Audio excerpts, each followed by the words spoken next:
So if you haven't seen my post on Threads, basically what has happened is my Kindle has decided to die in the middle of a brilliant arc I was reading by Christian Francis.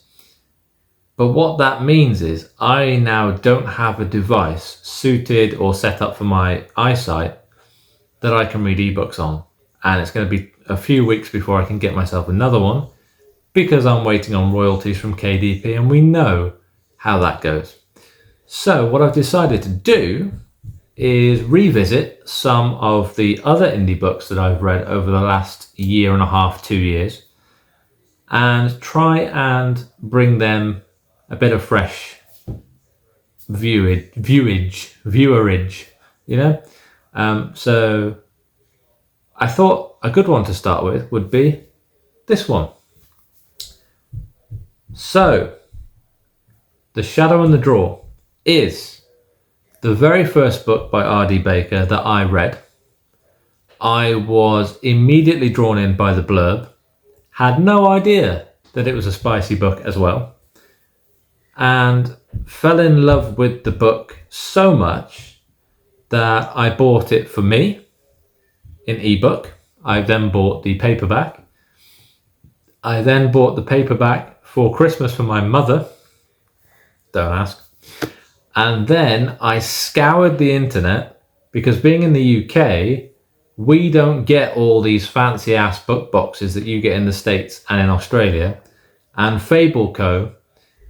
did a special edition, and I scoured the internet and I managed to find a copy with the sprayed edges and all the rest. And I love this book. But it was expensive to get. So I thought, why not tell you about it again? For those of you who haven't seen RD's work or haven't read this book in particular, or you sort of come on board with the more recent releases like Fracture and Afflicted. Essentially, this is the first in a trilogy. The third one is not out yet. No pressure, Rhiannon, just, saying. And you follow two main characters, Cora and Amrin. So Cora is meant to marry the next alpha of her demon clan and become the queen, as it usually goes. I should say she's fated. She's not like, it's not like an arranged marriage as such. It's fated. It's concrete. But she doesn't love this guy. She loves Amrin. And Amrin is in a bit of a precarious situation because he is the draw of the guy that she's supposed to marry, which means he's not allowed to have any form of physical love or have a partner or any of that. It's not allowed. It's forbidden. But no matter what they seem to do, they can't keep themselves apart. And if you've seen the opening line of this book, it kind of sets the tone. I'm not going to show it on here because I'm not sure which platforms I'm going to get banned from first if I do. But an RD opening line is basically a punch in the face to Call Me Chris. I'll leave it at that. So the action really kicks off when angels ambush their clan. And they say that Cora is actually the Shadow Queen. Now, she doesn't know what this means. She hasn't got a clue where these people have come from at first. But then memories that she has either forgotten or have been suppressed begin to come to the surface. And she starts to question the path that she's on. Should she just accept her fate and go down the road that she's supposed to go, marry this guy, and somehow try and keep away from Amrin?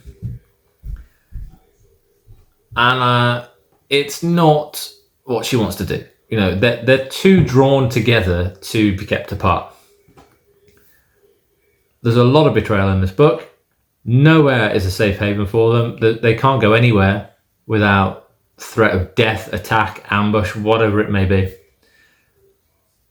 But while they run away together, Cora and Amrin, to try and figure out what the hell is going on, what this Shadow Queen role entails, they start to uncover a deeper web of deception. They didn't have any idea how deep this deception went. And it gets hairy, let's put it like that. It gets very hairy. I'm not going to say any more about it because it's difficult to talk about a book that you are super stoked about without at least accidentally dropping one spoiler, and I don't want to do that. What I will say is the sequel has left me on a heartbreaking cliffhanger for the last... Well, when did Realm of Dark Fury come out? December. Not last year, but the year before. Jesus Christ, is it really that long? December 23? That's how long I've been waiting for the third book. So, yeah. But honestly, this book made me fall in love with RD's work. It's opened up my reading selection, if you like, to genres I never would have thought about reading. I was never a fantasy reader, for a start. And I've never read spicy books. And now I read both. So, in fact, I've read more fantasy, I think, in the last year and a half than any other genre. And I said this at the time, and this is not to be disparaging about smutty books at all, but what this book is so excellently written that you could remove the spice and it would still be one of the best fantasy books I've read. That's how good it is. I don't want that to come across as disparaging. That's just me trying to give flowers to RD for the writing style she has and the way she writes and the characters that she writes. It's just absolutely fantastic. It's still remains one of the best fantasy books that I've read, well, ever. You know, I mean, if I'd have read it again last year, it would have been in my top 10 for the year, again.